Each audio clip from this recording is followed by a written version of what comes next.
Thank you for staying with us. Disability inclusion in Nigeria has become an increasingly important part of the national development conversation, particularly following the enactment of the Discrimination Against Persons and with Disabilities Prohibition Act 2019.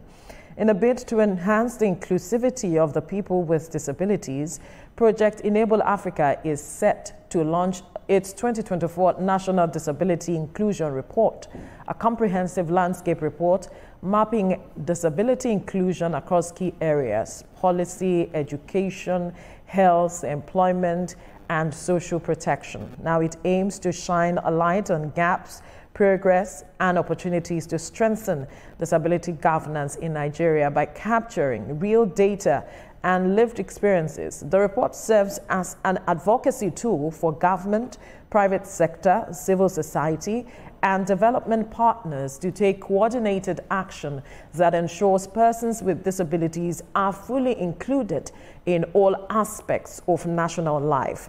Well, joining us via Zoom to discuss more about this initiative is the Executive Director, Project Enable Africa, Olalekan Owonikoko. Good morning. Thank you for joining us. Good morning. Thank you for having me.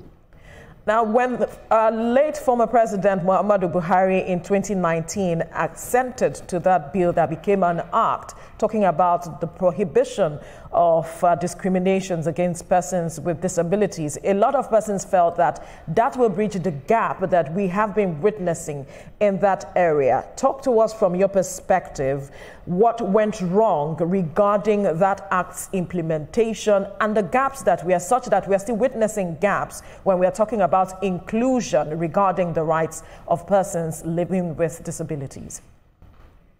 All right, thank you very much for that.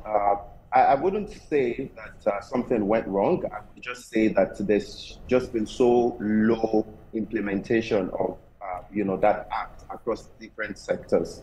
I wouldn't want to say, as we are used to, slow implementation of government policies, but there is still a lot to be done in terms of infrastructure, in terms of policies, in terms of budgeting that can adequately put the recommendations or the provisions of that act in proper place. And that is one of the things that this research work had, sought out to address, to see what exactly is happening nationwide across those 5 areas that we've talked about: policy, healthcare, education, employment, and social protection. What exactly is the state of things? And from the research and the things that we have realized from that, there's still a lot of gaps in that. And I can, in a minute, speak about some of those specific gaps that this research has brought out. One is that many states have not domesticated that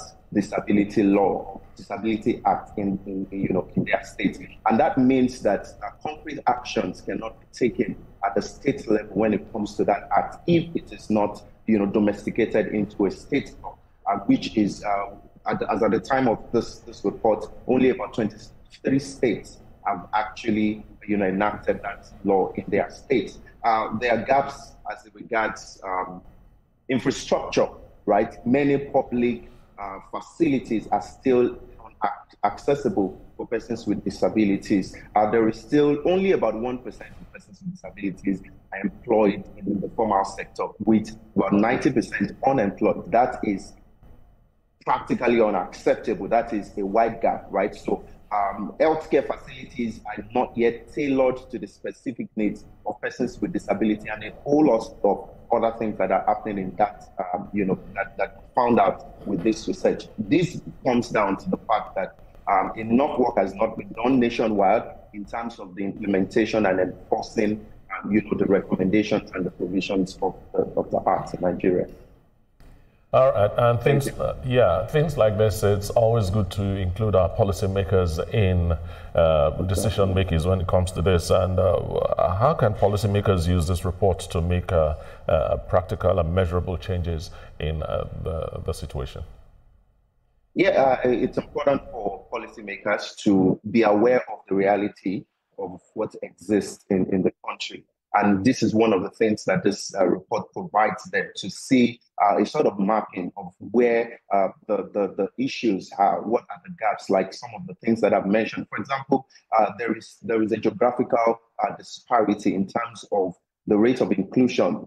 You would see from this report that the Southwest seems to have adopted, more states in the Southwest have adopted the law into their state, while many in the Southeast, even though there are some fundings, have not specifically or concluded that implementation. Right, this gives policymakers an opportunity, or to see exactly where those issues are. And then in terms of budgeting for the national development plans, persons with disability have to be involved. This report shows them where the gaps are, like some of the things we've seen in the health sectors, where many healthcare facilities are not accessible. Now they can make informed decisions and see exactly where the pain points are for persons with disabilities. 2019, we're in 2025, we're still speaking about segregation when it comes to people with disabilities. You just mentioned as well, it's difficult for them to get jobs. People see them and they don't want to give them jobs. Even in schools, there's still some sort of discrimination, and which is very, very bad and not fair to them. Now, I want to say, with this research, how well do you think, it's going to go? Is it going to stand the test of time? Is this research going to change the perception of people? And is this research going to make sure that people with disabilities are now included? And also, how will the media, how will we play a vital role in helping this research? Okay, thank you for that question. I mean, like we say, disability inclusion is a journey.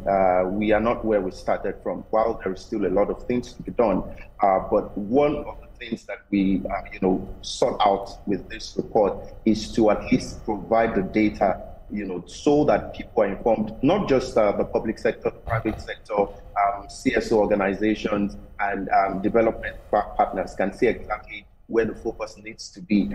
But one of the things we also are doing as an organization is not just to do this report, but to ensure a large stakeholders engagement. From now, the report will be launched in a week's time, next week, and we're bringing together, stakeholders across several ministries of the government, several governors, and several parastatals and public-private sectors, so that we can all together chart and map out, actionable steps on what to do. And of course, we'll continue our media engagement, and that's definitely where the media comes in, and where media can also do better to continue to help us mainstream disability inclusion. Because when that conversation gets out there, when, first of all, persons with disability understand that there is an act that provides, that gives them provisions based on the law, they are able to, take conscious step and be bold in demanding for some of these opportunities, and of course to also help the larger society understand, businesses, private sectors understand the provisions that need to be. For example, the Act recommends or provides 5% employment for persons with disability across all sectors. That has to be implemented. Businesses, organizations have to know that is a necessity for us to implement as a people. So we rely on the media to help us propagate this, to show the gaps, and then to show opportunities and show what is possible, and then to show what the law Act recommends across sectors. Right. Thank you. And I believe that's one of the reasons we're having you, talk to us this morning. But part of this report is, you highlighted the challenges, the lived experiences, etc. But I wanted to talk about the progress that has been made so far, regarding this, because yes, on one side there are some setbacks, another side there are some progress. Speak to us about this progress and the kind of recommendations you've been making for the stakeholders, the private sectors, the government, and the public to be aware of, in order to ensure that there is inclusion and there is proper representation of these special needs. All right, thank you. I think that one of the progress that we've made as a people, or that the previous government did, was the establishment of the Disability Commission, which is tasked with driving the implementation of this, and which this report was done in collaboration with them. I think that there are a lot of steps that they've done in the past few years to ensure that this act becomes something that every person with disability in Nigeria can, be proud of, can make use of. Some of those progress includes a private-public partnership, driving more investment, more conversation into areas of disability. And of course, disability audits are like one of that my organization does, to private businesses, organizations, to help them, do a sort of accessibility audits to see if their policies, their processes, the people in their organization are accessible, and if persons with disabilities can also, make use of employment in that sector. So one of our recommendations would be the enactment or the domestication of the Disability Act in all states. I think that is the biggest starting point. When at the local level, at the state level, there is a disability law that can guide the affairs of the state, that would be a big win for us as a nation. And then secondly would be infrastructural development. We do not just want a case where there's a provision, but we have to see the changes, right? So new buildings, old buildings have to be accessible.